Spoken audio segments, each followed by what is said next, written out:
Hola a todos, yo soy el león. Rugió la bestia en medio de la avenida. Lloran los zurdos sin entender. Panic Show a plena luz del día. ¡Vamos!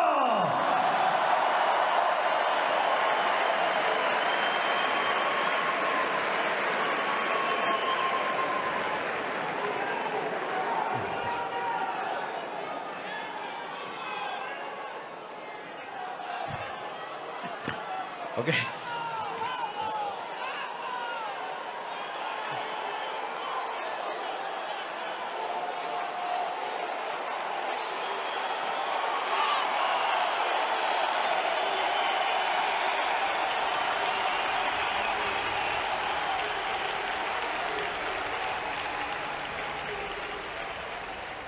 Para comenzar, quiero darle las gracias a los organizadores del Viva, a Vox y a mi querido amigo Santiago Abascal por invitarme a estar aquí con ustedes hoy.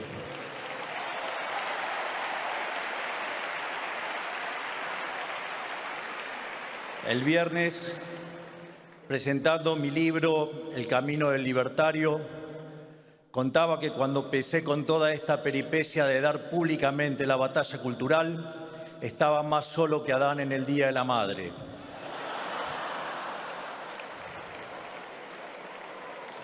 Y en ese contexto, uno de los pocos que me abrazaron y me aguantaron cuando todos me daban la espalda fue el querido Santiago. Así que quiero comenzar hoy aquí haciéndole un agradecimiento público ante ustedes. ¡Gracias, Santiago!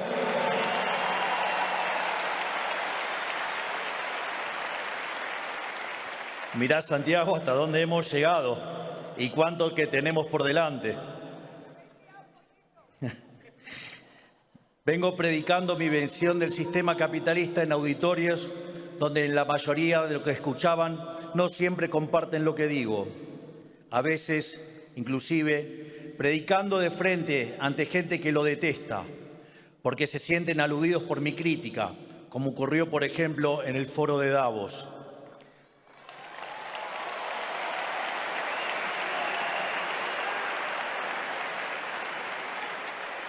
Así es que debo decir que, al igual que cuando expuse en el Instituto Milken en Los Ángeles, es grato hoy estar entre amigos.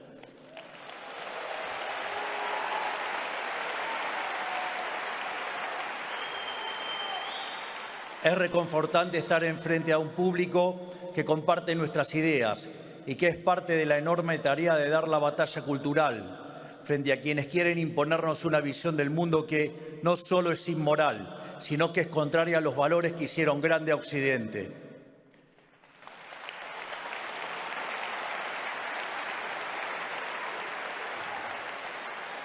Es cierto que 2 años no son nada, pero han pasado algunas cosas desde la última vez que estuve aquí con ustedes.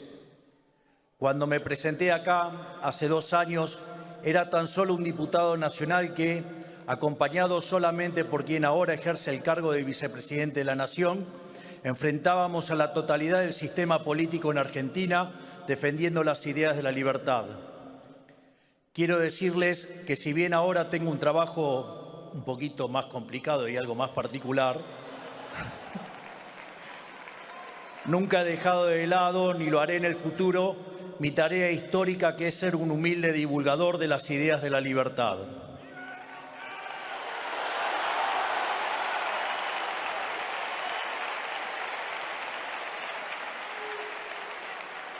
Porque estoy convencido que hoy, más que nunca, estas ideas y valores que llevaron a lo más alto a la especie humana corren peligro y necesitan ser defendidas del asedio del maldito y cancerígeno socialismo.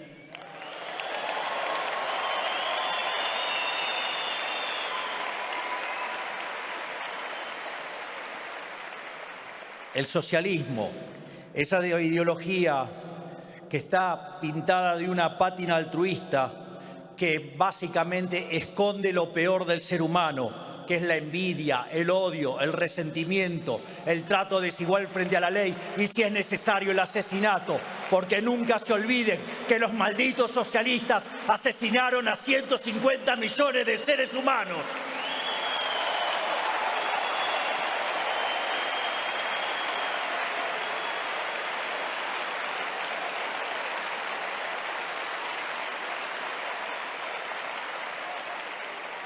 Hace poco, en la conferencia que brindé en el Instituto Milgen, dije que, en algún sentido, los argentinos somos profetas de un futuro apocalíptico que nosotros ya hemos vivido, pero que el resto de Occidente aún tiene por delante. Porque si miran la historia argentina de los últimos 2 siglos, verán una tragedia en 2 partes, ascenso y caída. Una tragedia que es testimonio de lo que puede ocurrir cuando se reemplazan las ideas de la libertad por cualquier tipo de experimento colectivista. En la segunda mitad del siglo XIX, la dirigencia argentina grabó en piedra los principios básicos del liberalismo, que son la defensa a la vida, a la libertad y a la propiedad privada, y como resultado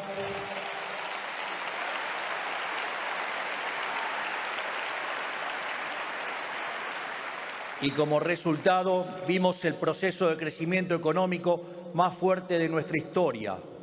De hecho, Argentina crecía más que el equivalente de las tasas chinas de este momento. En tan solo 35 años nos convertimos en una potencia mundial. Fuimos la primera nación de la historia humana en erradicar el analfabetismo. Teníamos un Producto Bruto Interno total superior a la suma de Brasil, México, Paraguay y Perú juntos. Éramos la primera potencia mundial en términos de PBI per cápita. Nosotros, un país periférico que el resto del mundo apenas conocíamos, éramos la meca de Occidente y recibimos millones y millones de inmigrantes que soñaron en Argentina la posibilidad de una vida mejor, la mayoría de ellos españoles. De ahí radica en parte la hermandad eterna entre nuestros pueblos.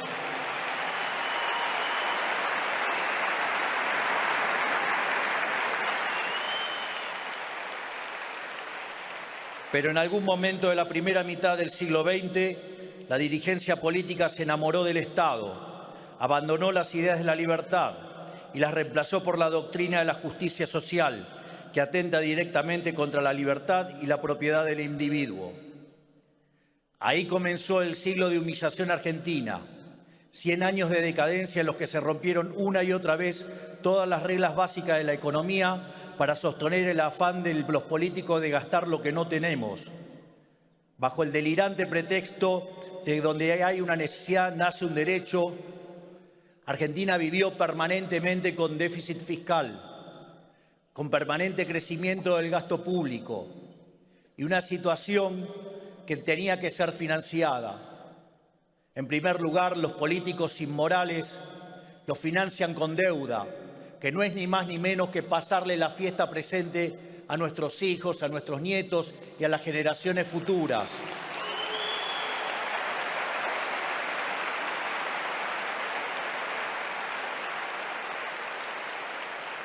Naturalmente, cuando el financiamiento se termina, recurren a la máquina de imprimir billetes. Y así, básicamente, Argentina, por ejemplo, le ha quitado 13 ceros a la moneda, ha tenido 2 hiperinflaciones sin guerra, hoy podríamos quitarle 3 ceros más a la moneda y han hecho un verdadero desastre con el impuesto inflacionario, robándonos todo el tiempo. Y ya, cuando no les queda más alternativa, suben directamente los impuestos explícitos, haciendo que el país verdaderamente deje de ser competitivo.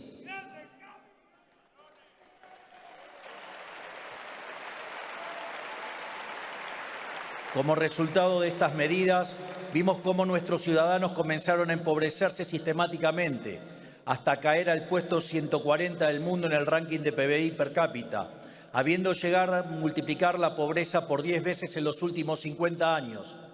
Y no solo eso. Argentina, que es un país que produce alimentos para 400 millones de seres humanos, tiene una presión fiscal en el sector agropecuario del 70%. Es decir, que el maldito Estado se queda con el alimento de 280 millones de seres humanos y a 5 millones de argentinos les falta de comer. ¡Basta de socialismo! ¡Basta de hambre! ¡Basta de miseria!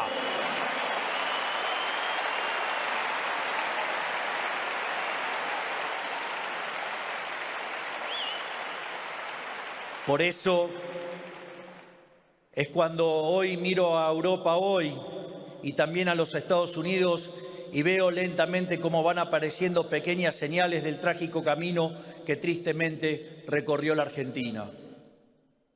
En la otra vereda de la historia, mientras el socialismo destruía la Argentina, el capitalismo de libre mercado literalmente salvaba al mundo. Resta ver la historia económica global de los últimos 250 años y en particular de los últimos 100 años para demostrarlo. Hasta el año 1800 aproximadamente, el PBI per cápita del mundo prácticamente se mantuvo constante, pero a partir del siglo XIX y a raíz de la Revolución Industrial, el PBI per cápita no solo aumentó, sino que lo hizo de forma exponencial, multiplicándose por más de 20 veces y generando una explosión de riqueza que sacó de la pobreza al 90% de la población del mundo, aun cuando se multiplicó la población en 8 veces.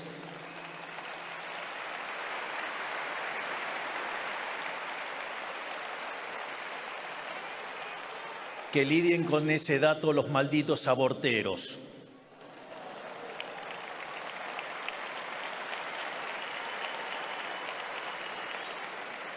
¿Qué quiere decir esto? Que cuanto más avanzó el capitalismo, la riqueza se incrementó cada vez a mayor velocidad.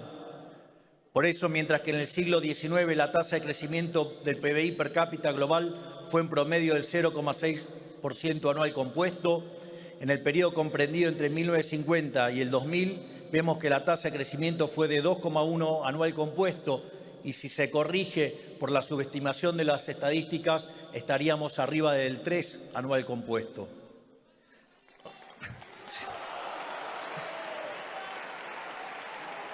O sea, el capitalismo de libre empresa ha sido una panacea para Occidente. Por eso no es casualidad que aquellos países que son libres crezcan el doble que crecen los países reprimidos y que tengan un PBI per cápita 12 veces mayor que lo que tiene un país reprimido. Por lo tanto, digamos, no solo eso, sino que además aquellos países, digamos, que son pobres, los que son pobres en los países capitalistas de libre mercado, tienen un ingreso promedio superior en el decil más bajo de 15 veces mayor y el 90% ¿sí? de la población de esos países reprimidos vive por debajo de lo que viviría alguien pobre en un país capitalista.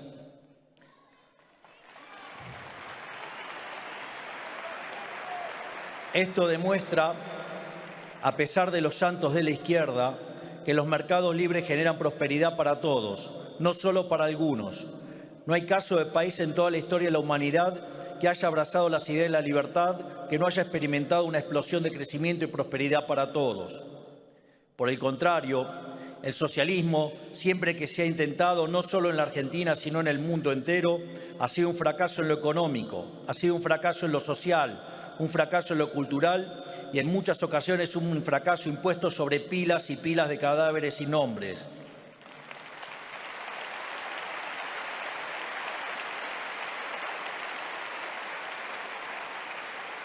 Este punto es central para lograr una cabal comprensión de la tragedia que significa el socialismo. Dado que el socialismo es una ideología que va directamente en contra de la naturaleza humana, necesariamente deriva en esclavitud o muerte. No hay otro destino posible. Abrirle la puerta al socialismo es invitar a la muerte.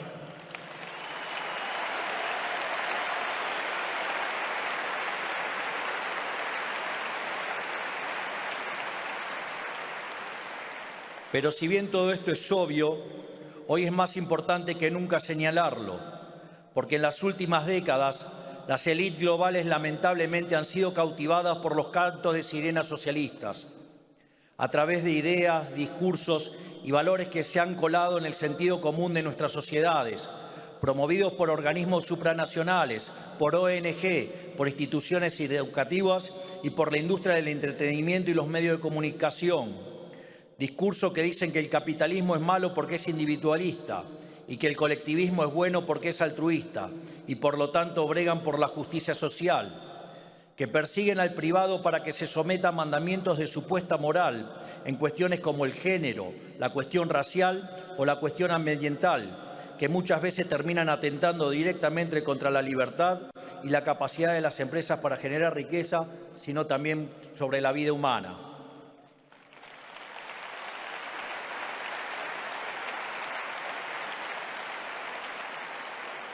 Parece que no entienden que la justicia social siempre es injusta, porque implica un robo, porque implica un trato desigual frente a la ley, y que cada intento de los políticos por hacerse los buenos termina perjudicando la generación de riqueza y, en consecuencia, perjudicando al conjunto de la sociedad. Tampoco se dan cuenta o no parece importarles que el costo de sostener esta pantomima bien pensante de los progres sea subvertir todos los valores que hicieron de la civilización occidental la punta de lanza de la historia del progreso humano. Porque en el fondo están siendo guiados por pasiones humanas de las más bajas, como la envidia, el odio y el resentimiento, que nublan el pensamiento y los enceguece.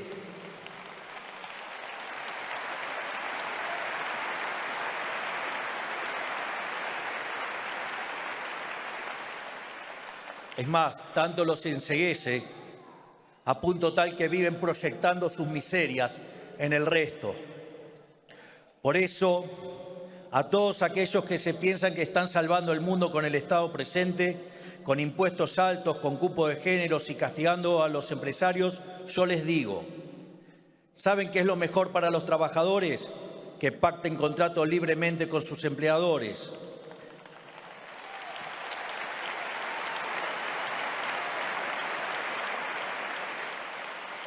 ¿Saben qué es lo mejor para las mujeres? Dejar de tratarlas como víctimas que necesitan cuidados especiales.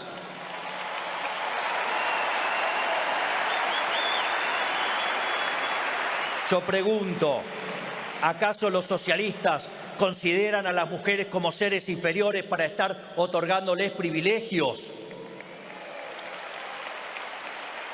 Les pregunto a los socialistas, ¿o acaso no alcanza con ser iguales ante la ley?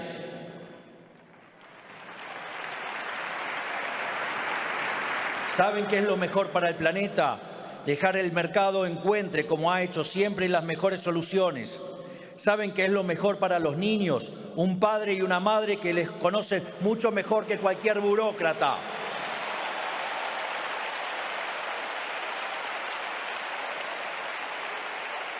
¿Y saben cómo se logra esto? Retirando al Estado parasitario de la vida de las personas y dejando que los ciudadanos sean libres.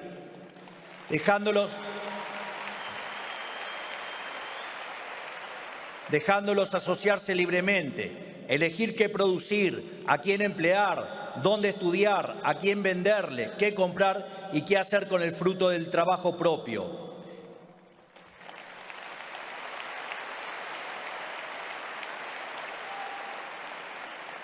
En definitiva, el mundo se salva no corriendo atrás de una agenda culposa de un par de burócratas, sino achicando el Estado para engrandecer a la sociedad.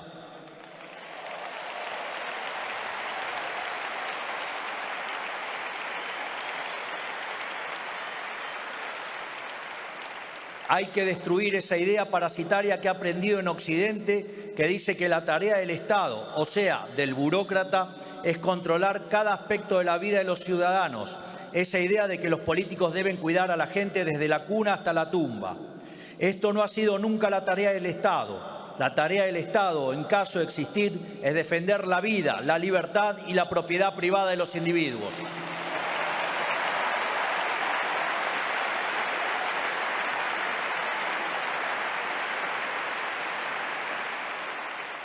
Pero las élites globales no se dan cuenta de lo destructivo que puede llegar a ser implementar las ideas del socialismo, porque lo tienen demasiado lejos, no saben qué tipo de sociedad y país puede producir y qué calaña de gente atornillada al poder y qué niveles de abuso puede llegar a generar. Digo, aún cuando tenga la mujer corrupta, se ensucia y se tome 5 días para pensarlo.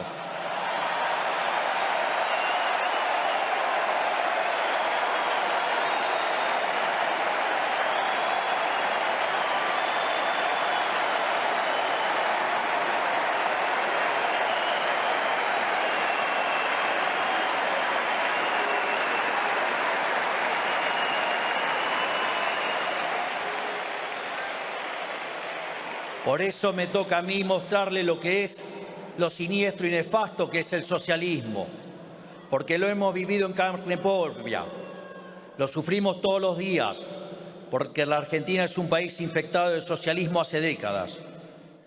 o quizás debería decir era.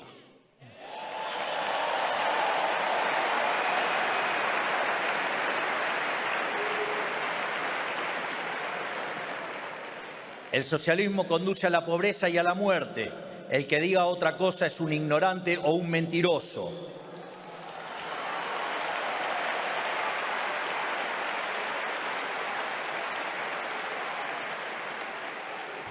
Y como el socialismo conduce a la muerte, nunca, pero nunca podemos dar el brazo a torcer. En nada, no podemos dejarnos correr un milímetro por los zurdos, y aun cuando parezca que tienen razón, porque nunca la tienen.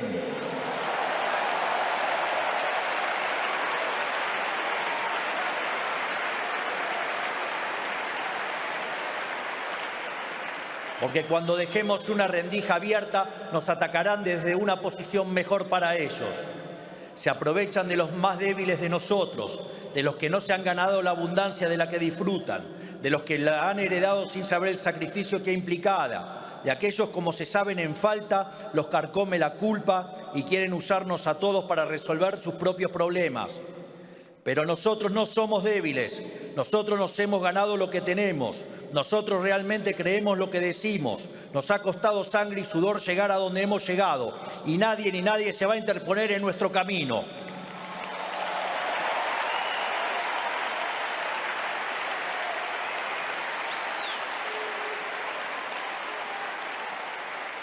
No importa qué hagan, no importa qué digan, ni cómo nos ataquen.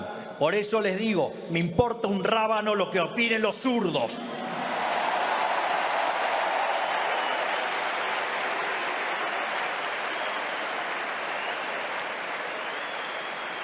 En definitiva, no hay nada que puedan hacer para alterar el curso de los acontecimientos.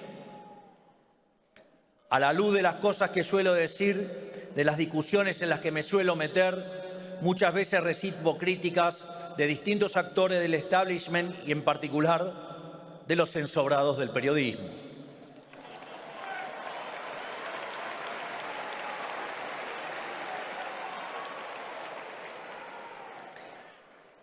Digo, si con esto de haberle quitado la pauta oficial a los medios, parece que estoy buscando empleo en el subsuelo, digamos, y lo voy a rajar al coloradito.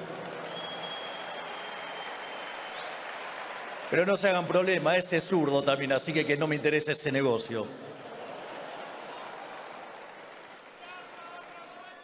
Me dicen, pero usted ahora es un jefe de Estado. ¿Cómo va a estar haciendo estos comentarios? ¿Cómo va a hablar así de sus adversarios políticos?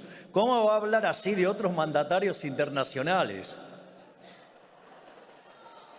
Yo les digo que la batalla cultural no es algo que uno toma o abandona según conveniencia, sino que es un compromiso inalienable.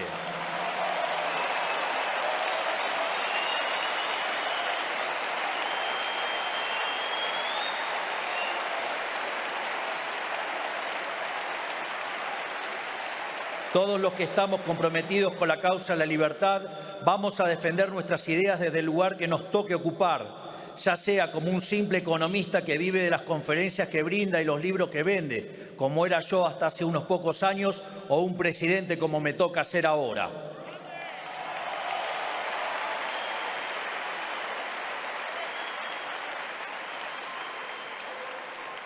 En todo caso, ahora que soy presidente, mi responsabilidad por librar la batalla cultural es aún mucho mayor, porque lo que hago y digo tiene un efecto más grande. Y dar la batalla cultural no es solo moralmente correcto, sino que además es necesario desde un punto de vista del gobierno. Es necesario para el éxito de cualquier programa de gobierno liberal o libertario, para que las políticas que implementen sean duraderas y para que en el futuro sean los propios ciudadanos los que defiendan su libertad y no se dejen pisotear nuevamente por los socialistas.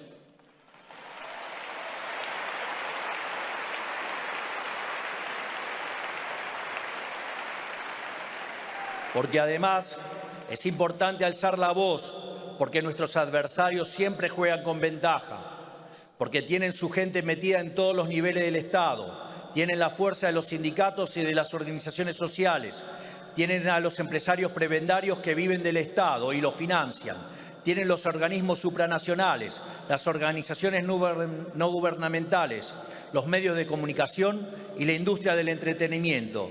Y en mi caso, en mi país, hasta el control sobre el fútbol.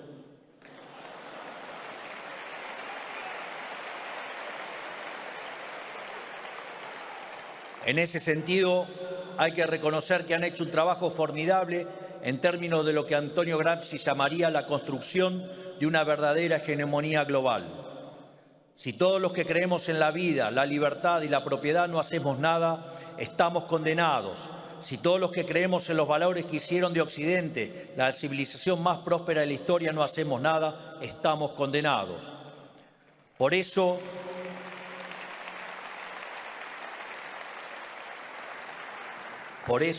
todos los que estamos acá, ciudadanos españoles, argentinos, presidentes, pensadores, empresarios, todos aquellos que creemos en la libertad, debemos ponernos de pie y decirles ¡basta!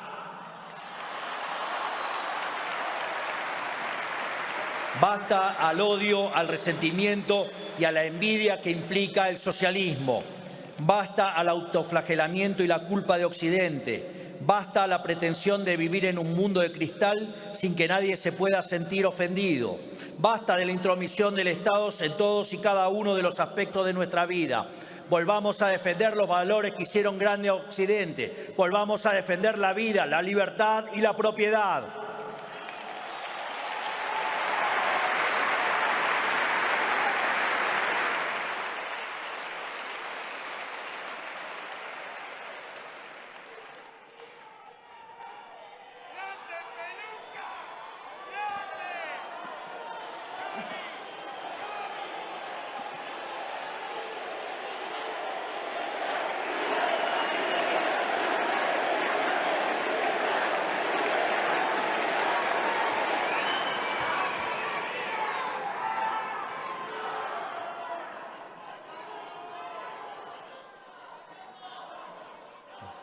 Ya estamos a 5 meses que asumí como presidente de la República Argentina el 10 de diciembre y con orgullo puedo decir que estamos cumpliendo a rajatabla la promesa que le hicimos a los argentinos. Agarramos una economía al borde de la hiperinflación, con 15 puntos de déficit fiscal consolidado, con emisión descontrolada después de haber emitido dinero por 13 puntos del PBI en un año, con precios reprimidos a niveles ridículos y con tasas de interés altísimas. Y a pesar de todo eso, la estamos dando vuelta.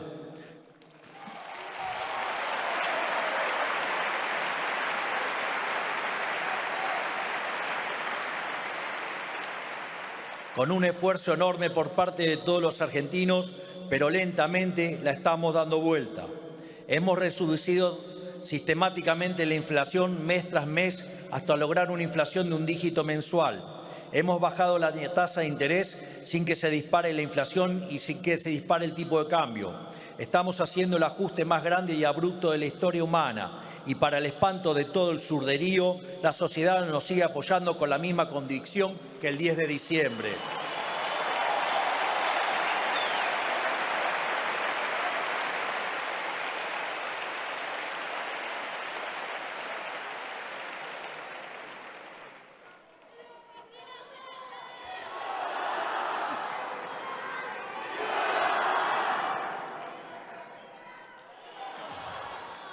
Por eso llora la izquierda local e internacional, porque todo lo que ellos resumen como imposible, nosotros lo realizamos, porque todo lo que han roto con su chamanismo económico, nosotros lo estamos enmendando con trabajo y con las ideas y valores correctos, porque todas las ideas, valores y teorías que ellos predican en mi país ya han fracasado y todo aquello a lo que ellos le tienen miedo está empezando a tener éxito.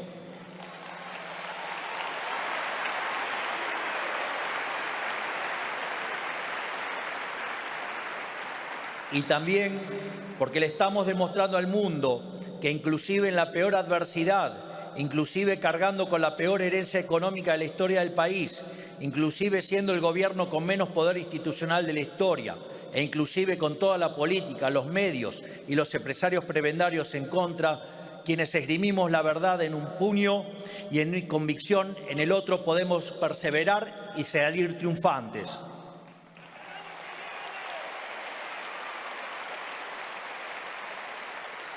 Porque más tarde o más temprano, la verdad siempre se impone sobre la mentira, la libertad siempre se impone sobre la opresión, la vida siempre se impone sobre la muerte y el bien siempre triunfa sobre el mal.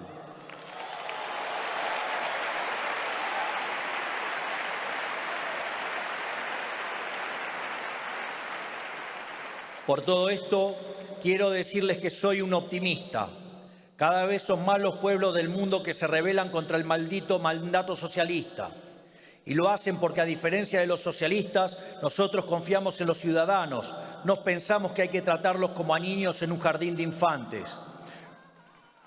Confiamos en su creatividad, en su capacidad de resolver problemas por su cuenta, en su criterio para criar en libertad a sus hijos en el seno de la familia. Confiamos en la capacidad de los hombres y mujeres de forjar su propio destino y que esto redunde en mayor beneficio para el conjunto de la sociedad.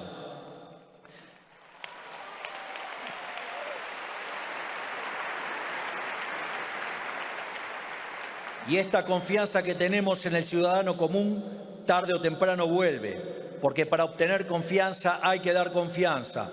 Y nosotros hemos entablado un pacto de verdad con la sociedad, porque, como siempre digo, es preferible decir una verdad incómoda en vez de una mentira confortable.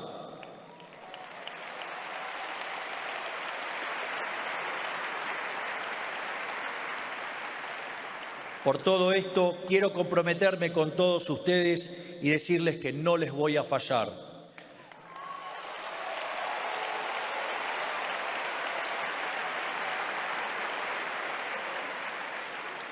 Voy a predicar con el ejemplo y demostrarle al mundo que un gobierno con nuestras ideas puede tener éxito. Y las hazañas que nuestro gobierno realice en la Argentina serán testimonio y prédica del paradigma capitalista de libre empresa.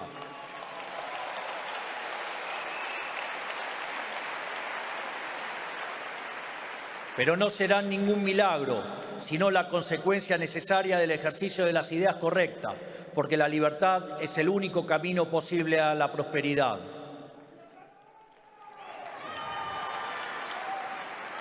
Por eso les digo, ánimo en esta gesta por salvar a Occidente de la decadencia, porque Occidente está a tiempo aún de elegir si quiere persistir en la senda del fracaso o si quiere retomar el camino de la libertad.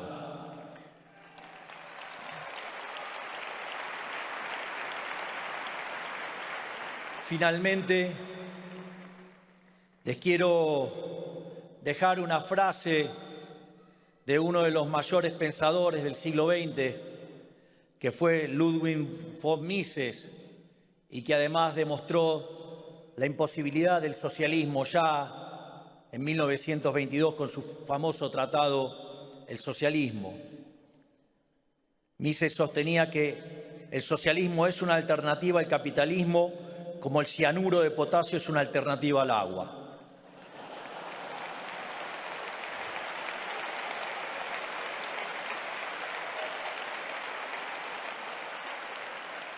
Y dado que Mises era una persona con una gran visión y entendía de qué iba el desafío, hizo una frase de Virgilio, su frase de cabecera, una frase en latín que dice: tu no sede malis, sed contraudentior ito, que significa: no cedas ante el mal, sino que enfréntalo con mayor audacia. No cedamos frente al socialismo, vamos a enfrentarlo con mayor valentía.